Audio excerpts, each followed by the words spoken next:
राहुल गांधी ने भी अपनी बहन को उत्तर प्रदेश के मैदान में उतारा है और आपकी बहन की कुछ तस्वीरें मैंने देखी हैं।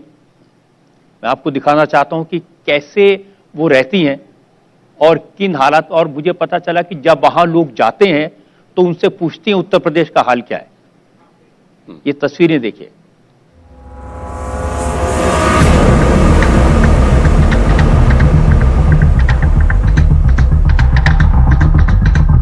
कई किलोमीटर पैदल चल के घर से आती हैं, एक चाय की दुकान चलाती हैं, प्रसाद की दुकान चलाती हैं। तो आपको नहीं लगता कि सब अपने परिवार का ध्यान रखते हैं, आप भी थोड़ा ध्यान रख लेते? मैं देखिए एक योगी हूं और मुझे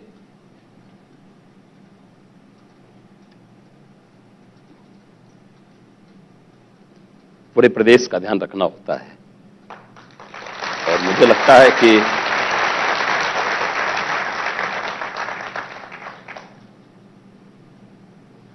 एक मुख्यमंत्री के रूप में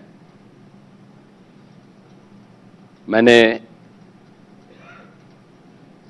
अपने राजधर्म का शपथ ली है, परिवार का नहीं।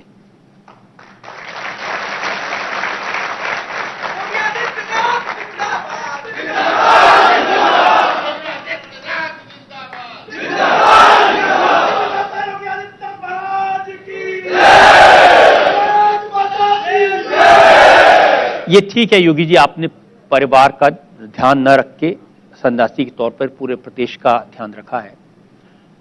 अपनी बहन का ध्यान न रख के उत्तर प्रदेश की बहनों का ध्यान रखा है। लेकिन कुछ बहनें मुझे कल मिली, मुस्लिम बहनें हैं, वो कहती हैं कि योगी जी ऐसा पहनावा चाहते हैं ऐसा पहन लेते हैं और हमें हिजाब पहनने नहीं देते। देखिए, मुझे किसी के पहनावे पे कोई आपत्ति नहीं। घर में कौन क्या पहन रहा है, बाजार में कौन क्या पहन रहा है, सार्वजनिक स्थानों पे कौन क्या पहन रहा है, उस पे हम लोगों को आपत्ति करने का कोई अधिकार नहीं है। लेकिन मेरा एक बात मानना है कि देश की व्यवस्था संविधान से चलनी चाहिए। इस सबके हित में है। देश का संविधान अगर न हो तो क्या 3 तलाक जैसी कुप्रथाओं को हम रोक पाएंगे? कभी नहीं। और इसलिए व्यक्तिगत आस्था, ऐसा नहीं कि भारत के अंदर हमारे पंथ और संप्रदाय न हो। कुंभ जैसे महापर्व यहां होते रहे हैं और कुंभ जैसे महापर्व के अवसर पर एक समय ऐसा भी था जब अखाड़े पहले स्नान करने को लेकर के संघर्ष करते थे, लड़ते थे, भिड़ते थे, खूनी संघर्ष होता था। लेकिन राष्ट्रीय एकात्मता को ध्यान में रखते हुए सभी ने अपने अहम को शांत किया और सभी एकजुट होकर के आपसी सहमति के आधार पर इस कार्यक्रम को आगे बढ़ाते हैं। लेकिन हमारी व्यक्तिगत आस्था हमारी जगह होगी। हम अपनी आस्था को देश पे नहीं थोप सकते। अंततः हम सब के लिए, हम सब की सुरक्षा, हम सब का सम्मान एक ही धर्म से, वह राष्ट्र धर्म है। राष्ट्र धर्म के बगैर अगर कोई व्यक्ति, कोई समुदाय समझता है कि वह सुरक्षित होगा, समृद्ध होगा, मुझे लगता है उसकी गलतफहमी होगी। हमें अपने राष्ट्र धर्म को हर हाल में निर्वहन करना होगा। और संस्था अगर है, एक बालिका स्कूल में जा रही है तो स्कूल की जो निर्धारित ड्रेस है उसमें रहेगी तो ज्यादा अच्छा होगा। एक बालक अगर विद्यालय के निर्धारित ड्रेस में होगा, अच्छा होगा। और नहीं तो आज आप एक स्कूल कॉलेज के लिए कह रहे हैं, कल फोर्स में इसी बात को कहेंगे। आपने देखा होगा, माननीय न्यायालय ने तो बहुत बार इस बारे में भी बहुत स्पष्ट रूप से कहा कि कहीं भी हम अपनी फोर्स में इस प्रकार की अनुमति नहीं दे सकते कि जिससे वह एक समुदाय विशेष का प्रतिनिधित्व करता हुआ दिखाई दे। एक सही मायने में उसका एक सेकुलर स्टेटस दिखना चाहिए और उस भावना को हमें सम्मान देना ही होगा। संस्था के अनुशासन को तार तार करने की अनुमति और उसमें अनुशासनहीनता को फैलाने की छूट नहीं दी जानी चाहिए। आप स्कूल की बात कर रहे हैं। असदुद्दीन ओवैसी साहब तो कर्नाटक के इस इशू को यहां ले आए और उन्होंने कहा कि एक दिन हिजाब पहने कोई महिला इस देश की प्रधानमंत्री बनेगी। देखिए, मैं तो श्रीमान ओवैसी से एक बात कहूंगा कि वह इस बारे में बताएं कि अगर वो सचमुच मुस्लिम महिलाओं का स्वावलंबन चाहता है, उनके हितों के लिए कार्य करना चाहते हैं, तो उन्हें 3 तलाक की कुप्रथा को रोकने के लिए उस कानून का समर्थन करना चाहिए।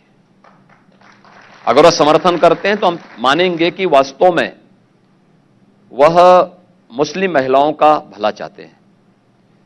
लेकिन आधी आबादी को आप न्याय से और सम्मान से वंचित नहीं कर सकते। अभी भी बहुत सारे लोग हैं जो 3 तलाक के खिलाफ बने हुए कानून का विरोध करते हैं। देश के अंदर जब 3 तलाक के खिलाफ कानून बना था, मुझे प्रसन्नता है, सबसे पहले मैंने उसको लागू किया यूपी में। मैंने उसका सम्मेलन भी किया। जितनी तलाकशुदा महिलाएं थीं, मैंने उन सबको लखनऊ बुला करके मैंने उनका सम्मान किया। 3 तलाक के खिलाफ ये कानून एक ऐतिहासिक कानून है। आधी आबादी की गरिमा और उनके सम्मान से जुड़ा हुआ मुद्दा है।